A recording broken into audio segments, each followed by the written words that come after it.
ఈరోజు సరికొత్త రెసిపీతో అయితే మళ్ళా మీ ముందుకొచ్చేసాను. అదే టమాటా పులుసు. టమాటా పులుసుకి కావాల్సిన ఐటెమ్స్ ఇక్కడ చూపిస్తాను గదా! ఇవి సరిపోతుంది. ఇప్పుడు దాన్ని ఎలా తయారు చేద్దామో చూపిస్తాను రండి. ఫస్ట్ కడాయి పెట్టుకొని, కడాయిలో ఆయిలేసుకొని, ఆయిల్ కొంచెం హీట్ ఎక్కనియండి. హీట్ ఎక్కిన తర్వాత మెంతులు. టమాటా పులుసులోకి మెంతులు వేసుకుంటేనే టేస్ట్ అనేది మనకి బాగుంటుంది. మెంతులు వేసుకున్న తర్వాత ఆవాలు, జీలకర్ర ఈ 3 ఒక 10, 15 సెకండ్స్ అయితే ఆయిల్‌లో వేగనిద్దాం. వేగిన తర్వాత చూడండి ఎంత బాగా చిట్పటాడుతున్నాయో ఆవాలు, జీలకర్ర. నెక్స్ట్ వచ్చేసి పచ్చిమిర్చి. పచ్చిమిర్చి ఇలా మీడియం సైజ్‌లో ఒక 2, 3 పచ్చిమిర్చి తీసుకుంటే సరిపోతుంది. ఇలా కట్ చేసుకొని వేసుకుంటే సరిపోతుంది. నెక్స్ట్ కరివేపాకు. పచ్చిమిర్చి, కరివేపాకు వేసాం కదా! ఇవి ఒక 10, 15 సెకండ్స్ ఇవి గూడా ఆయిల్‌లో డీప్ ఫ్రై అవుతే ఆ టేస్ట్ గూడా మనకి చాలా బావుంటుంది. మొత్తం ఒకసారి ఇలా కలిపేద్దాము. కలిపేసిన తర్వాత బాగా డీప్ ఫ్రై అయితే అవ్వాల పచ్చిమిర్చి, కరివేపాకు గూడా. అప్పుడే కొంచెం క్రిస్పీగా అనేదైతే ఉంటుంది. నెక్స్ట్ వచ్చేసి ఆనియన్స్. ఆనియన్స్ అనేది టమాటా పులుసుకి ఎంత ఎక్కువ తీసుకుంటే అంత బావుంటుంది. మనకు టేస్ట్ గూడా చాలా బావుంటుంది. ఆనియన్స్ గూడా ఒక 2, 3 ఆనియన్స్ అయితే తీసుకోండి. మీ హై సైజ్ అయితే. చూడండి ఇక్కడ చూపించే విధానంగా ఆనియన్స్ కూడా ఇలా మీడియం సైజ్‌లో కట్ చేసుకోండి. ఇలా చిన్న చిన్న కట్ చేసుకుంటేనే పులుసులోకి చాలా అంటే చాలా బావుంటుంది. నెక్స్ట్ వచ్చేసి వెల్లుల్లి. నేనైతే అల్లం అయితే వేసుకోను. ఒకవేళ మీకు ఇది నచ్చితే మీరు అల్లం గూడా వేసుకోవచ్చు. జస్ట్ వెల్లుల్లి నేనైతే వెల్లుల్లి ఒకటైతే వేసుకుంటున్నాను. చూడండి కొంచెం బాగా ఆనియన్స్ అనేవి లైట్ రెడ్డిష్ వచ్చేంత వరకు మనమైతే డీప్ ఫ్రై చేసుకోవాలి. అలా వస్తేనే ఆనియన్స్ బాగా కుక్ అయినట్టని అర్థం. ఆనియన్స్ డీప్ ఫ్రై అయిన తర్వాత నెక్స్ట్ మనం కట్ చేసి పెట్టుకున్న టమాటాలు. టమాటా పులుసుకి ఎంత ఎక్కువ టమాటాలు తీసుకుంటే అంత ఎక్కువ టేస్ట్ అనేది మనకు బావుంటుంది.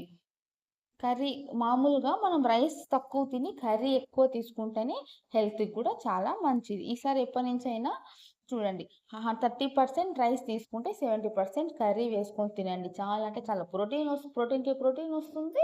టేస్ట్ కూడా చాలా బావుంటుంది. టమాటాలు వేసుకున్న తర్వాత ఒక 5 మినిట్స్ మగ్గనిద్దాం. చూసారా ఎంత బాగా మగ్గిపోయిందో?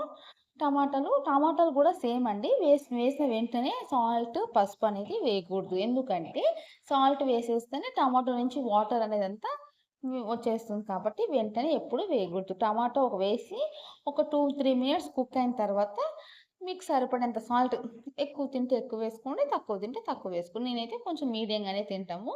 ఒక 2 టేబుల్ స్పూన్ సాల్ట్ నెక్స్ట్ పసుపు. పసుపు గూడా వేసి మొత్తం కలుపుకుందాం ఒకసారి బాగా కుక్ అయ్యేంత వరకు. ఇప్పటి వరకు చాలామంది టమాటా చట్నీ అలా ఇలా చేసి ఉంటారు. ఒకసారి ఇక్కడ నేను చూపించే విధంగా టమాటా పులుసు గూడా చేయండి. చాలా ఈజీగా కుక్ అయిపోతుంది. దీనికి ఎక్కువ టైం అనేది గూడా తీసుకోదు. జస్ట్ ఒక 5, 10 మినిట్స్ అయితే మనం ఈజీగా దీన్ని చేసేసుకోవచ్చు. ఎప్పుడైనా ఎక్కడికైనా వెళ్ళాలనుకున్నా, పిల్లలకి లంచ్ బాక్స్ చేయాలనుకున్నా, టైం లేనప్పుడు ఇలా చాలా సింపుల్‌గా ఇంట్లో టమాటా, ఆనియన్స్ ఉంటే సరిపోతుంది. ఈజీగా టమాటా పులుసు అనేది మనం చేసేసుకోవచ్చు. ప్లేట్ మూసుకొని ఒక 2 మినిట్స్ బాగా మగ్గనిద్దాం. చూసారు గదా! టమాటాలు ఎంత మెత్తగా మగ్గిపోయినాయో. టమాటాలనేది ఎంత మెత్తగా మగ్గితే అంత టేస్ట్ అనేది బావుంటుంది. నెక్స్ట్ వచ్చేసి కారం పొడి. కారం పొడి గూడా తక్కువ తింటే తక్కువ వేసుకోండి. ఎక్కువ తింటే ఎక్కువ వేసుకోండి. అది మీ ఇష్టం. మేమైతే కొంచెం ఎక్కువనే తింటామండి కారము. కారం గూడా వేసుకున్నాక మొత్తం బాగా కలిపేసుకుందాం. మొత్తం కర్రీ అంతకి కారం అనేది పట్టాలి కాబట్టి బాగా ఒకసారి కలిపేసుకొని మళ్ళీ ఒక 2 మినిట్స్ అయితే బాగా టమాటా అనేది మగ్గనిద్దాం. కారం పొడి ఇవన్నీ వేసుకున్న తర్వాత ప్లేట్ క్లోజ్ చేసేయండి. అన్నీ బాగా టమాటాకి, ఆనియన్స్‌కి మనం వేసిన ప్రతి ఒక్క ఐటెమ్ అనేది బాగా పడుతుంది. చూసారు గదా! చూడడానికి కూడా ఎంత ఉందో. నెక్స్ట్ ముందుగా నానపెట్టుకున్న చింతపండు. చింతపండు అనేది ఒక చిన్న మీడియం సైజ్ నిమ్మకాయ అంత చింతపండు తీసుకుంటే సరిపోతుంది. దాన్ని కడిగి నానపెట్టుకొని బాగా చింతపండు మొత్తం నీట్‌గా పిసికేసుకొని చింతపండు పడేసి దాని వాటర్ అనేది వేసేసుకుందాం. ఈ టమాటా, ఆనియన్స్ అనేది చింతపండు పులుసు వేసుకున్నాం గదా! ఆ చింతపండు పులుసులో అవి ఉడుకుతాయి.